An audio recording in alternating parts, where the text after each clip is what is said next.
Hi everybody, I'm Sarah, and welcome to the Big Blue House Homestead. We're going to talk about one of my favorite vegetables, and that is beets. I love beets. I hate pickled beets. I'll never eat them. I've tried them numerous times and hate them. So I won't eat pickled beets. If you're new to beets, I do not suggest trying pickled beets. They are not the same as a regular beet. But I planted all the beets outside today. I'm out of what I've already grown. We've been through them all. And I just want to tell you, if you do plant beets for the first time, you need about a half an inch in the dirt and you need about an inch of space. Grow them till where they're very small still, almost like fist size, I guess is the largest that I would go with. Anything bigger than that gets woody. And what I mean by woody is go pick up a stick and chew on it. That's what that beet will turn out to be. So the bigger the beet is not always the best. Some types can get bigger and they're fine. No. I prefer fist size or smaller. That's the best for me. Now, I know everybody's scared of beets. People think, ugh, beets, yuck. No, beets are wonderful. Absolutely wonderful. Give them a chance. Give them a try. Nothing fancy here. Just going to talk about my favorite beet recipe, and it's really, really simple. I do have store-bought beets, like I said, because I'm out of beets. I wish I had more. This year I'm trying to grow more so that I can, can them up and preserve them. But we're going to do store-bought. No big deal. All right, store-bought beets. Nice and wilty, not so fun. I am not going to eat the greens on these. When I grow my own, I always do. I love beet greens, but look how limp that is. I can still use my stems because I think my stems are still okay. So I'm probably going to chop those up and pickle those. I do like pickled beet stems because they taste different than the actual beet. But that's the size that I prefer. I think they come out a lot better that way. When you cook a beet, the types of ways that you cook them draw out the sugars, and they actually become very, very sweet. And they're really good. I have a cat behind me playing on the ground, and I have another cat joining us, so I guess we're cats in the kitchen day. Oh well. I'm going to ignore him and just continue. What you're going to need to do is get yourself a nice sharp knife because you need to be able to cut them. Get a cutting board and a vegetable peeler because I don't cook mine with the peels on. I peel them first. I don't eat the peels. I don't like them. I get a glass bowl because it's easier to clean. If you use plastic, they will stain.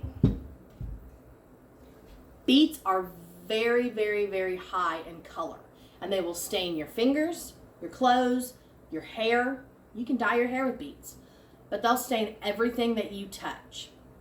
Be careful. Just going to warn you. All I do with my beets is I chop them up and put them onto a pan with some foil. So I'm going to go ahead and show you how to cut up the beets, and then we're going to talk about the rest of the recipe. All right, first things first, I don't want to get the dirty onto my cutting board, so I'm going to go ahead and open these up here, trim them down, and put everything in my sink and clean it. And that's important to always wash store-bought produce. You never know what's on it or who's handled it. So we're just going to get the beets out. And what I'm going to do while I'm standing here is I'm just going to take my knife and cut the beet off. I'll worry about my stems later. Today we're just going to talk about the beet. Be careful with knives. If you're not comfortable, don't ever cut upward at yourself. I've used this knife for over 20 years now. It's my favorite knife in the world, and I'm comfortable with it. Cut your beets down as far as you can with the stems because you're really not going to eat that part. Okay, I gave my beets a wash. If you want to, you can use a hard scrub brush like this. I didn't. I just kind of wrapped my fingers around and washed them. The first things first, before we start cutting, let's get our oven turned on. Making sure nothing's in it. That's important. And I'm setting it to 350. Just doing this at 350. Okay, my bowl's handy. Got my knife in hand, and I've got my peeler. I also have my compost bin because all my scraps go into compost. And what I'm going to do at this point is I'm going to move some of these beets out the way. You'll see this long tail. You don't want to eat that part, along with all these small little roots. So what I do is I just trim that off about that size. You can go closer if you don't mind the little roots, but they tickle my throat sometimes. So I've sliced off both ends, and now I have a flattened square beet. And at this point, I'm going to go ahead and peel it. Now, like I said, wear gloves if you don't want to do this. You'll see how pink my hands will get. But I just start at one of the cut ends and wrap around. Peel it any way you need to. Whatever makes it comfortable for yourself. But just get them peeled.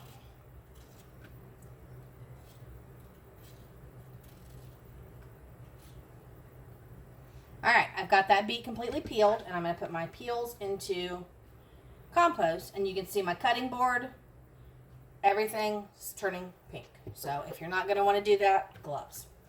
Now at this point, I'm just going to cut the beet in half.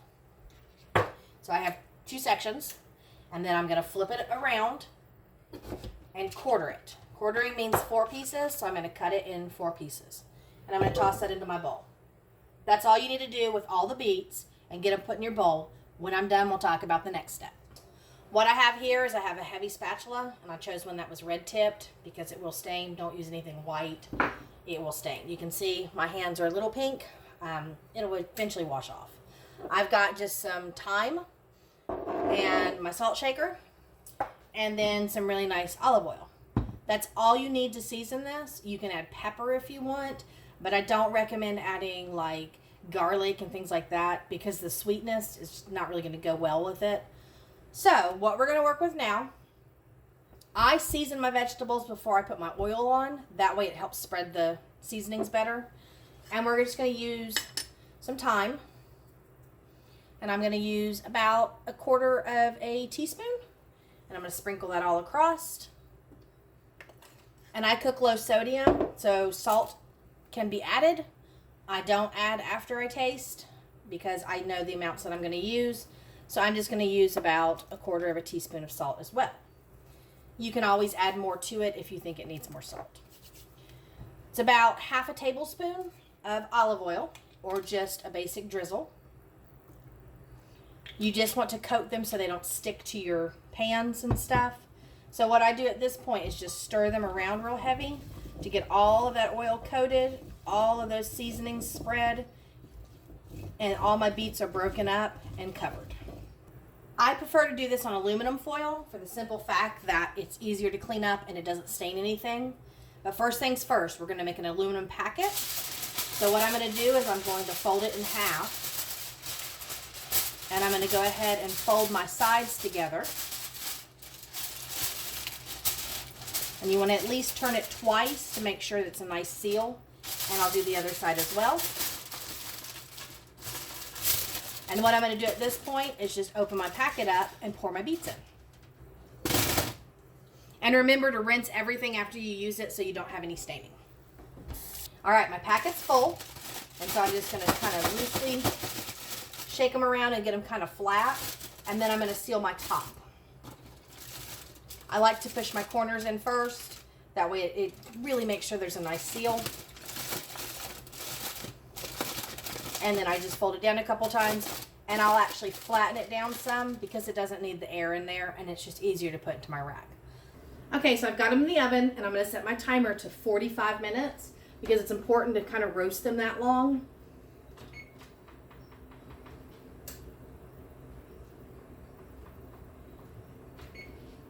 After 45 minutes, I'll check them to see if they're fork tender, and that's where my fork pokes in nicely.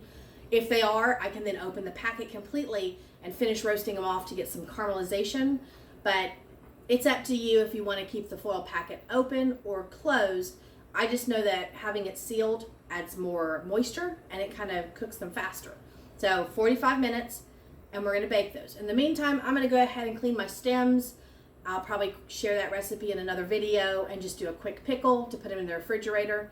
And I love them as snacks, especially with cheese platters, fruits, meats, cheeses, and then some pickled beet stems. So I'm going to go ahead and get that done, and we'll come back and I'll show you what they look like when they're done. Okay, I decided to go ahead and share the stem recipe with you guys, just because if you're doing this all at the same time, you don't want to waste your stems. Later on down the road when I have better greens, I'll show you that video instead. But right now, we've got the beets roasting still. The house is getting hot. I'm going to have to turn the AC on soon. But I went ahead and cut up all my stems. So I like to use a shallow dish just because it's not a very large amount of brine. And you want to cut them into kind of, small bite-sized pieces. Bigger ones aren't going to matter as long as you can fit them in your mouth. You can eat beet stems raw. They're very good for you, full of antioxidants.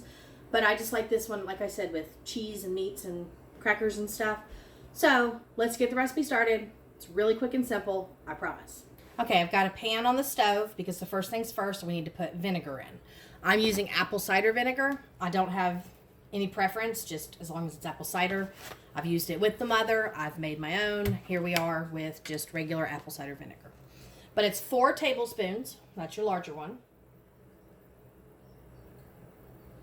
The liquid that's going into this, so that's why I have a shallow dish, so I can make sure I can stir them and cover them really well. I'm going to rinse the tablespoon because we need it for the next one. All right, we need to bring it to a boil, so let's turn it up to about an 8. I don't like to do it on high just because it can boil quick with shallow water or shallow liquids. So I've got that started. In the meantime, I've got salt and pepper, and I use star anise. I just bought this in like grocery store. It's a very licoricey kind of clovey mix of flavors. If you've never used it, it's really good. But if you don't have star anise, you can just put clove in instead. That works just as fine, or just some regular pickling spice. Okay, while we're waiting for this to boil, I went ahead and measured out 2 teaspoons of sugar. So I've got that ready. I also have my teaspoon available for my salt and my pepper. And that's all it is, really. So it's starting to form bubbles on the bottom. Like I said, shallow liquids go really quickly. I'm going to make sure I get something to stir.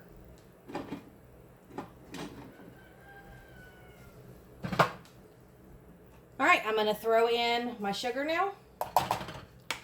And 2 star anises.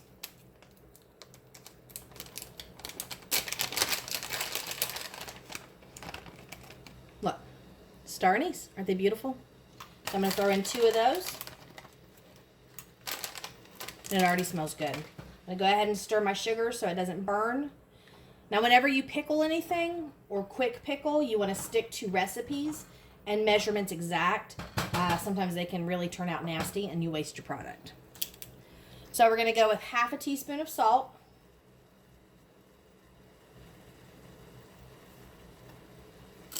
And I just like to put in a sprinkle of pepper, but it's pepper to taste, and I'm just going to put in the sprinkle. All right, we've got this boiling. I'm going to give it another mix, turn it off, and we're going to pour this straight over our stems. Okay, again, that's why I use a shallow dish, because it's not a very large amount of liquid. But I'm just going to try to evenly push it around so that it starts to coat. And then that's why I keep something to stir handy, because I need to go ahead and flip this a couple times to make sure it gets all of that pickling in.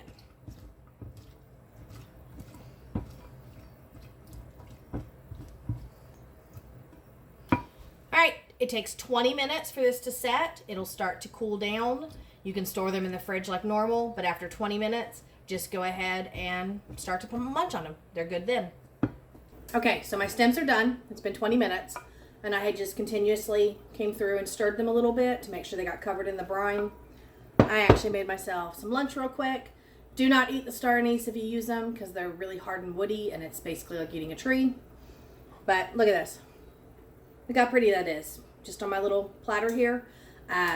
Salami, provolones, pepperoncinis, my pickled beet stems, little sweet mustard, some fresh cucumber, and Kalamata olives.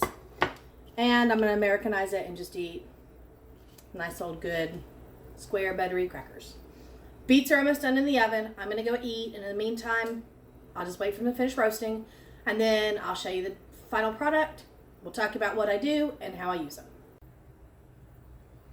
Okay, I've already tested them, but I'm going to do it on camera. The beets are done. It actually took 54 minutes total, but I'm going to open it up and just remove my foil. Be careful, foil does get hot, but you can see how they've softened up some. And what I mean by fork tender, I can stick my fork in, not a problem. Raw beets, you can't do that.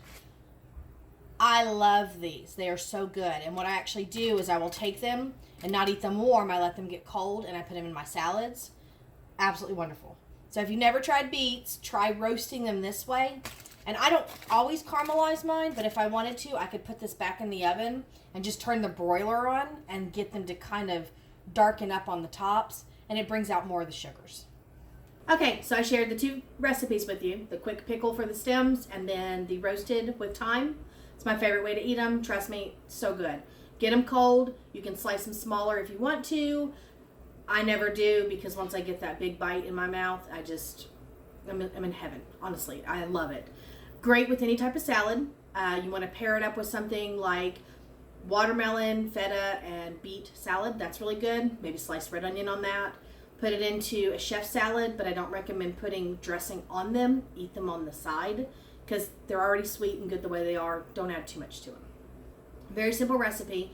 Like I said before, later on down the road when I get fresh greens, I will show you how I cook my greens because that's very simple, way to use them, easy way to eat them, and utilize everything from your garden. So I wanted to share this because a lot of people are starting gardening. A lot of people are trying beets for the first time. Some of you have not yet, and I want to encourage you to eat your veggies. Beets are wonderful, I promise. If you try it, let me know. Leave a comment below. Tell me what you thought. Any ways that you do beets, please tell me because I love beets and I'll eat them almost any way I can get them, except pickled. I do not like pickled beets. So don't send me pickle recipes because I don't like those. But yeah, I love beets. All right. Thank you guys for stopping by. If you like what you see, please give me a thumbs up. And if you want, subscribe to the channel. I'm going to try to put out videos daily from this point forward and get a lot of stuff going. And I want to try to give as much information to help everybody who needs to know how to cook your veggies, how to grow your veggies, how to do everything. Okay? Thank you guys again. Bye. Sorry. Can't help it. I'm eating my beets.